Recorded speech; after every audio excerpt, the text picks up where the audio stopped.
autrefois VM Matériaux, et dont vous comprendrez mon propre attachement. Donc, merci Benoît de te prêter à cet exercice, de passer sur le grill. Mais je laisse la parole à Jean-Michel Picot, donc des RSM, et Ludovic Derlon de la Société Générale, qui vont animer comme membres de la commission et comme d'habitude maintenant cette interview. Jean-Michel, je te laisse la parole. Alors, je vais prendre la main avec Jean-Michel. Bonjour à tous. Donc, Ludovic Derlon, Société Générale, avec Jean-Michel Picot, donc, qui est Ludovic. France. Merci à toi, Philippe. Peut-être, Philippe, si tu le veux bien, au travers de ton passé chéri, tu veux peut-être dire quelques mots avant que je passe la main à Benoît, du coup? Non, ça suffit. Chacun sait que j'ai dirigé pendant 16 ans, plus de 16 ans, le groupe. Mais voilà, les pages se tournent et donc laissons la parole au futur. Parfait. Merci. Juste Ludovic, avant de commencer, donc pensez bien tous et toutes à fermer vos caméras et micros pour éviter d'avoir d'interférences. Et Ludovic, je te laisse mener l'entretien. Merci. En effet, oui, pensez bien à éteindre vos micros et vos vidéos. Tout à fait. Benoît, merci à vous pour votre disponibilité pour cette web interview. Ce que je vous propose peut-être déjà dans un premier temps, c'est que vous présentiez brièvement votre parcours professionnel. Oui, bien sûr, bonjour. Rebonjour Ludovic, et peut-être juste le lien avec Philippe. Tout de même, bien sûr, on regarde le futur, mais le futur se construit sur base de fondations fortes, et Dieu sait si Philippe a contribué à ces fondations fortes du groupe Érige. Je m'appelle Benoît Hinault, je suis le président du directoire du groupe Érige depuis un tout petit peu moins d'un an. J'ai rejoint fin du mois de juin 2020. Je suis le papa comblé de 4 enfants formidables, une épouse formidable avec cette tribu avec laquelle j'ai fait beaucoup de parcours internationaux et français. Et ce fut chaque fois des expériences à la fois dans notre vie personnelle et dans notre vie professionnelle exceptionnelles. Alors, peut-être un petit mot de mon parcours, Ludovic. J'ai démarré, je suis ingénieur nucléaire. J'ai démarré au sein d'un groupe familial italien, le groupe Merloni, et je me suis d'abord occupé d'activités industrielles en Belgique, et puis d'activités d'une filiale en France, et puis petit à petit dans d'autres pays européens, jusqu'à prendre la responsabilité de la stratégie et du planning au sein de ce groupe en Italie, dans la région d'Ancône. J'ai ensuite découvert, et je suis rentré avec beaucoup d'enthousiasme au sein de Lafarge, évidemment, groupe industriel très connu, une référence du ciment, qui a beaucoup évolué depuis, qui est un groupe du CAC 40. D'abord en Allemagne, basé en Allemagne, ensuite en Asie, où j'avais la responsabilité, la présidence de la zone Asie-Pacifique, basée en Asie du Sud-Est, à Kuala Lumpur, en Malaisie, avant de rejoindre la France et de prendre la présidence de la filiale française.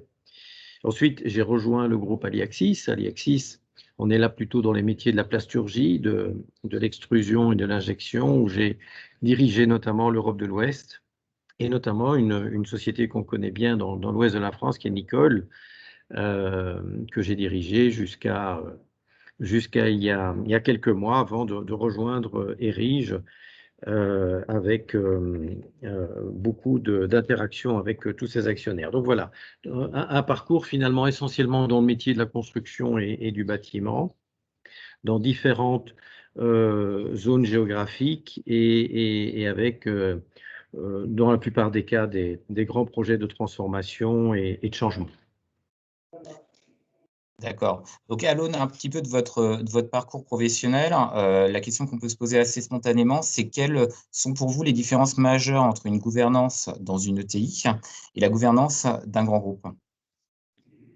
Alors, je crois, pour avoir vécu en effet différentes cultures, différentes approches d'entreprise, que la définition du sens qu'on donne à ces activités le projet, les trajectoires et le sens au niveau culturel.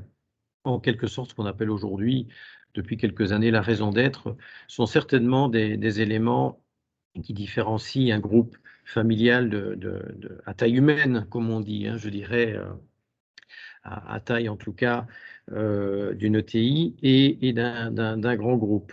La proximité, l'engagement des actionnaires et l'aspect concret des choses est beaucoup plus forte dans une ETI, dans un groupe familial de taille moyenne, que dans un groupe international où les choses seront forcément un peu plus diluées au fur et à mesure du nombre d'échelons hiérarchiques ou des différents process qui parfois peuvent être davantage de nature bureaucratique. Donc je pense que cette notion du sens, qui est à mon sens absolument essentielle, que chacun se pose finalement la question et une réponse à cette question de savoir, mais finalement, pourquoi je viens tous les jours?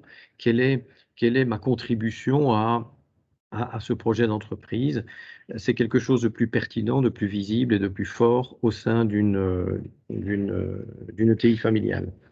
C'est certainement le cas, ça a certainement été le cas au début de ma carrière au sein de Merloni. Je retrouve de façon très forte au sein des RIGE, avec toutes les particularités que cette gouvernance à la fois familiale et opérationnelle présente, cette dimension qui est particulièrement importante. Et je crois qu'elle est d'autant plus importante maintenant que l'exigence des nouvelles générations, des jeunes qui arrivent, est d'autant plus forte pour un certain nombre de thèmes. D'accord. Donc, par rapport justement à ce que vous intriguiez, cette notion d'intégration de la dimension humaine, comment vous l'associez afin de donner aujourd'hui plus de sens aux activités du groupe Eriche? Du coup, comment ça se structure par rapport à ça? Alors, je suis absolument convaincu, pour l'avoir vécu systématiquement, que le capital humain est la dimension essentielle de toutes les activités. Que vous soyez dans une activité industrielle avec des équipements et des installations de haut niveau, dans des activités commerciales avec des clientèles, des parcs de clients importants, quelle que soit l'activité, à la fin, votre atout numéro un, c'est votre capital humain. Or, dans toutes les phases de transformation dans lesquelles se trouve l'ensemble des sociétés aujourd'hui, en France et bien au-delà, et je ne parle pas spécialement du Covid, je parle de la transformation environnementale, je parle des transformations de type numérique, digital, des transformations liées aux concentrations des marchés ou aux évolutions des innovations. C'est chaque fois, à partir du capital humain, que ces transformations vont se faire d'une façon positive ou pas, d'une façon subie ou d'une façon inspirée, avec envie ou avec résistance. Donc cette dimension du capital humain, elle est clé, elle est centrale. Et il est excessivement difficile, il faut être très réaliste et très humble à ce niveau-là, de mettre en place toutes les dispositions pour que ce capital humain, en effet, se sente, si je peux dire, confortable dans la gestion de ces transformations, dans la gestion de ces changements. Et par conséquent, je tiens particulièrement, et c'est le cas maintenant, par exemple, chez RIGE, de mettre en place tous des dispositifs de formation, d'accompagnement, de gestion de talent, d'identification des nouvelles compétences requises, de recrutement pour faire rentrer de nouvelles compétences, mais surtout, finalement, d'accompagnement de tous pour que les changements ne soient pas vécus comme des contraintes ou comme des stress, mais plutôt comme des perspectives, des opportunités, et puis que le tout se fasse de la façon la plus souple possible. Et c'est dans ce sens également qu'une raison d'être, qu'une valeur morale, en quelque sorte, d'entreprise est importante, à côté de sa dimension économique. L'activité économique est nécessaire, la profitabilité est nécessaire, mais de le faire avec une véritable valeur, un sens, est essentiel. Très bien. Vous avez commencé un petit peu à nous montrer la manière dont vous souhaitez donc continuer à valoriser le capital humain au sein du groupe, toujours en lien avec la gouvernance et avec cette notion de valorisation du capital humain. En lien avec la transmission génération suivante, on avait échangé ensemble à ce sujet-là. Qu'est-ce que vous pouvez nous dire justement dans ce projet de continuité, hein, la gestion des talents et de la transmission, justement? Alors, la gouvernance des RIGE est établie, a été mise en place de façon très équilibrée, avec à la fois une participation forte des actionnaires familiaux, à travers, bien entendu, un conseil de surveillance, à travers, bien entendu, les comités d'audit ou les comités de rémunération qui sont des instances classiques, je dirais, pour le type d'organisation que nous sommes, avec une participation forte des membres familiaux et de membres extérieurs, mais également avec des comités stratégiques qui ont été mis en place pour chacune de nos activités. Et là encore, avec une participation active de nos actionnaires.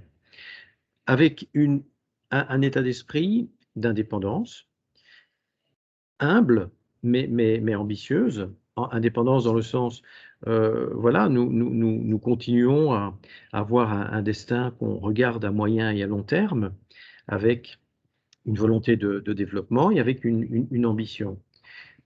Et indépendance et également une volonté de transmission. Une transmission qui est à la fois une transmission au sein de ce groupe familial, mais c'est également une transmission au sein de nos organisations opérationnelles, de toutes les branches. Et j'ai envie de dire que ça va au-delà de l'entreprise. La transmission est également valable pour les parties prenantes, pour l'écosystème qui nous entoure. On a aussi une vraie responsabilité de transmission de savoir-faire ou d'expérience avec nos clients, avec nos artisans, nos installateurs, voire d'autres acteurs. Mais en tout cas, au niveau de la gouvernance familiale, une volonté d'indépendance et de transmission.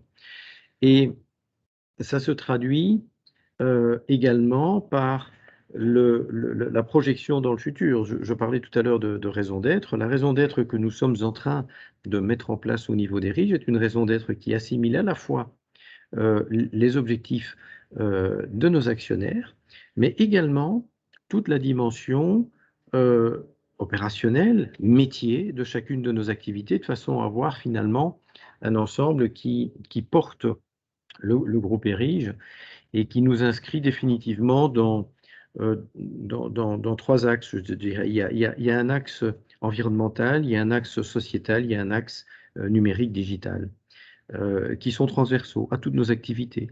Bien entendu, chacune de nos activités, nous avons un groupe, je le rappelle, pour préciser, de 600 millions d'euros en 2020. On est aujourd'hui dans une trajectoire nous avons la chance d'être dans un métier qui souffre beaucoup moins que d'autres de la pandémie. Donc on est dans une trajectoire de croissance qui est importante, mais chaque métier a ses spécificités. Le métier du négoce de matériaux, le métier du béton, le métier de la menuiserie industrielle. Chacun de ces métiers va avoir un certain nombre d'axes de développement, d'innovation. Le point commun, la transversalité, les valeurs que nous nous donnons sont des valeurs environnementales, sociétale et numérique.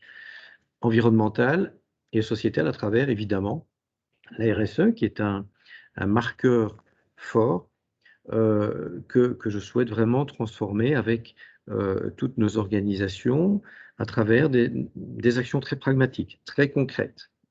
La RSE a une dimension un peu théorique qui est nécessaire, qui est obligatoire. Elle doit surtout être inspirante et il faut que ce soit finalement quelque chose qui déclenche de l'enthousiasme, parce que quoi de mieux que d'être capable, nous managers aujourd'hui, eh bien, d'orienter un peu plus nos entreprises vers moins d'impact environnemental, vers une décarbonation, vers une neutralité carbone, vers une trajectoire de neutralité carbone. Je pense que c'est absolument formidable d'avoir la chance d'être aux manettes pour faire ça, et c'est quelque chose qui est très enthousiasmant. La dimension sociétale, c'est une dimension qui porte sur nos écosystèmes, sur le capital humain dont on a parlé tout à l'heure, sur la mixité, sur la compétence, sur la parité homme-femme. C'est toute une série d'initiatives qui, elles aussi, doivent être pragmatiques, très concrètes et mises en place. Et la dimension numérique et digitale, c'est une c'est une chose qui est aujourd'hui de plus en plus généralisée. La preuve, aujourd'hui, on ne se rencontre pas physiquement, on se rencontre à travers des outils digitaux. On voit qu'on a tous une capacité finalement de réactivité et d'adaptation à ce genre de choc qu'est la crise sanitaire. On s'adapte très vite à ces outils.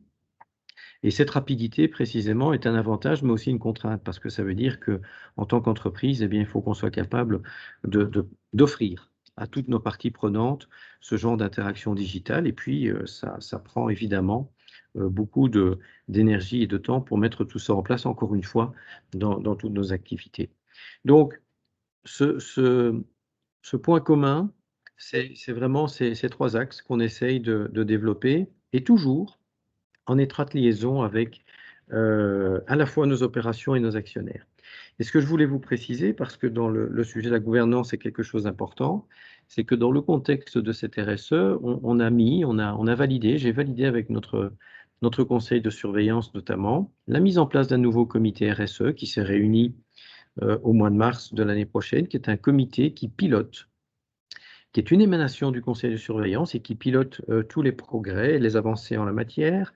Nous avons mis aussi en place un nouveau système de rémunération variable qui porte sur 30% de la rémunération de tous les membres de CODIR, le CODIR du groupe et les CODIR de chacune de ces branches. Ça veut dire que tous les managers ont une incitation qui est directement liée à la RSE pour 30% de leurs objectifs.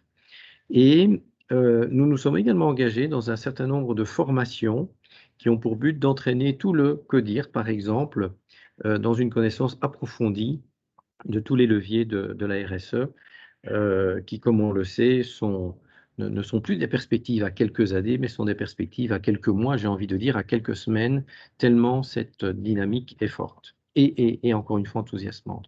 Donc voilà, à la fois des sujets qui nous permettent de donner un cap, de donner un fil rouge à toutes nos activités, et puis un message important qu'on partage avec nos employés, et des actions très, très concrètes qu'on essaie de mettre en place les unes après les autres. Merci Benoît. Je propose de passer la main à Jean-Michel qui a eu quelques questions de poser sur le chat. Merci Ludovic et merci Benoît pour la clarté de vos propos.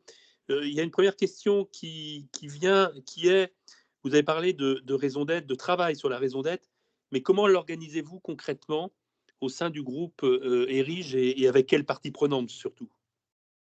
Alors à deux niveaux, il y a un niveau de travail qui a été fait au sein même des actionnaires familiaux qui ont travaillé le sujet et qui ont créé une raison d'être, un certain nombre d'axes qui leur semblaient prioritaires, que nous avons partagés avec d'abord le directoire et puis ensuite avec notre comité de direction groupe pour créer une raison d'être globale qui soit complètement alignée depuis nos actionnaires jusqu'aux spécificités de chacune de nos activités. Cette raison d'être est en cours d'élaboration et l'objectif maintenant, c'est de la détailler, de l'enrichir et de la finaliser avec les différentes couches de nos équipiers pour toutes nos activités, de façon à la cristalliser, à la finaliser dans les semaines qui viennent et dans les 2-3 mois qui viennent, pour que, sans doute, en fin d'année, là on est toujours tributaire de cette fameuse pandémie, mais je suis certain qu'on sera très très vite dehors avec la possibilité de se retrouver, c'est tellement important. Et donc en fin d'année, sans doute avec un événement qui sera de nature à confirmer cette raison d'être et puis à l'illustrer surtout, et que chacun ait la capacité de dire, ben voilà, moi je sais finalement de quelle façon très concrètement je pourrais contribuer à ça. Donc c'est une succession d'étapes qui a démarré avec une réflexion de nos actionnaires, une réflexion de notre directoire, de notre CODIR Group par rapport aux sujets clés, un alignement des deux et ensuite un enrichissement qui va se faire avec toutes les couches de nos collaborateurs. Merci. Il y a une deuxième question qui apparaît sur le chat qui qui reprend la répartition des pouvoirs. Chez Erige, le pouvoir souverain, c'est-à-dire le pouvoir de l'actionnaire, et le pouvoir exécutif, donc du dirigeant, sont séparés. En revanche, les familles cumulent à la fois le pouvoir d'actionnaire et le pouvoir de surveillance. Et dans le contexte dans lequel on vit, et même globalement, quels commentaires cela vous inspire en termes de gouvernance? Je pense que l'engagement des familles qui ont à la fois ce rôle d'actionnaire patrimonial et leur implication dans les différentes instances de surveillance ou stratégiques est particulièrement précieux, parce que ça permet d'enrichir considérablement les décisions par une meilleure connaissance de l'activité. Et la particularité du groupe Erich, c'est également qu'il y a un grand nombre d'actionnaires. Et par conséquent, ces actionnaires se sont répartis, notamment dans nos organes de comité stratégique de branche, des responsabilités. Et ça leur permet aussi de représenter, entre guillemets, pour certains d'entre eux, une branche, pour d'autres, une autre, et d'avoir une connaissance plus fine. Je pense que c'est une richesse d'avoir à la fois cette position actionnariale, financière et patrimoniale d'un côté, et également cette implication dans les activités. Et je vous dirais que, et je l'observe depuis un an, je n'ai pas un recul historique, mais je trouve que c'est particulièrement élégant et que ça fonctionne très bien, de façon très fluide, très naturelle, et là c'est sans doute la caractéristique évidemment d'une ETI, de façon très agile. Il n'y a pas je dirais, d'administration complexe. On a cette capacité d'agilité qui est précieuse et qui est d'autant plus rapide que les sujets sont... Donc voilà, je vois ça comme un grand avantage. Si on a encore le temps, Ludovic, il y a une dernière question. Alors, il y en a plusieurs, mais je ne sais pas si on aura beaucoup le temps de les aborder. Il y a une question qui est dans la construction de la raison d'être que vous avez évoquée, et je trouve bien détaillée. Comment et quelle place vous souhaitez donner aux actionnaires minoritaires, que ce soit des actionnaires boursiers en bourse ou des actionnaires salariés? Alors, nous avons évidemment une représentation de nos actionnaires salariés dans notre conseil de surveillance. Nous avons également des sessions régulières de gouvernance précisément des différentes